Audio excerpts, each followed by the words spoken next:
तो hello students, देखते हैं हम लोग आज जेई एडवांस 2022 पेपर 1 का ये वाला क्वेश्चन। वैसे तो कहा जाता है जेई एडवांस में बहुत डिफिकल्ट क्वेश्चंस आते हैं, लेकिन आप देखिए ये क्वेश्चन कितना इजी है, बहुत ज्यादा ही इजी आ गया है।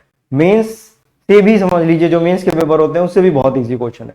तो कभी कभी एडवांस में भी बहुत इजी क्वेश्चन आ जाते हैं, तो केवल उसका एक हवा बनाने की जरूरत नहीं है। ऑब्वियसली कम आते हैं थोड़े से इस तरह के क्वेश्चन, लेकिन आते हैं, आपके लिए तो मार्क्स मिलेंगे ना इसमें। तो पढ़ते हैं question. In the following circuit C1 दिया है, C2 C3 दोनों हमें दिया है कितनी 4 माइक्रोफेरेड की वैल्यू गिवन है हमें यहाँ पर।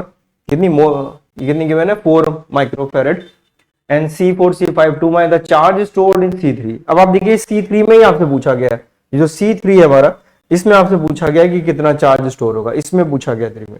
अब आप बताइए ये 2 वोल्ट की बैटरी लगी हुई है इस साइड, इधर लगी है 6 वोल्ट की, लेकिन ये 6 वोल्ट की बैटरी जो है वो C1 से कनेक्ट भी है, हाँ C1 भी लगा हुआ है। लेकिन अगर आप ये C3 देखिए तो देखिए डायरेक्टली लगा हुआ है, डायरेक्ट देखिए वोल्टेज लगा। अगर मान लीजिए आप इसको 0 लिख दो और इसको 2 लिख दीजिए, तो यहां तक तो कुछ एलिमेंट लगा नहीं, तो ये भी 2 वोल्ट हो गया और ये 0 वोल्ट हो गया। तो इसके क्रॉस पोटेंशियल डिफरेंस C3 के क्रॉस कितना है 2 वोल्ट का। आइडियल बैटरी है तो 2 वोल्ट का पोटेंशियल डिफरेंस है, C3 के अक्रॉस पोटेंशियल डिफरेंस पता है, C3 की वैल्यू हमें पता है, तो Q की वैल्यू कितनी हो जाएगी, you will get Q is equal to C into V।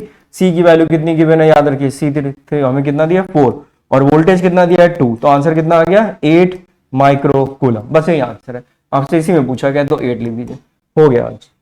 इतना ही क्वेश्चन था, तो बहुत आसान सा सवाल था, वेरी इजी, कोई दिक्कत नहीं आती इस तरह के क्वेश्चंस करने में। तो आप क्वेश्चन ढूंढ लीजिए उसमें से, जे एडवांस में से कौन से क्वेश्चन थोड़े से इजी भी आते हैं, तो वो क्वेश्चंस हम लोग कर सकते हैं। तो आई होप आपको ये समझ में आ गया होगा, और क्वेश्चंस करेंगे हम लोग।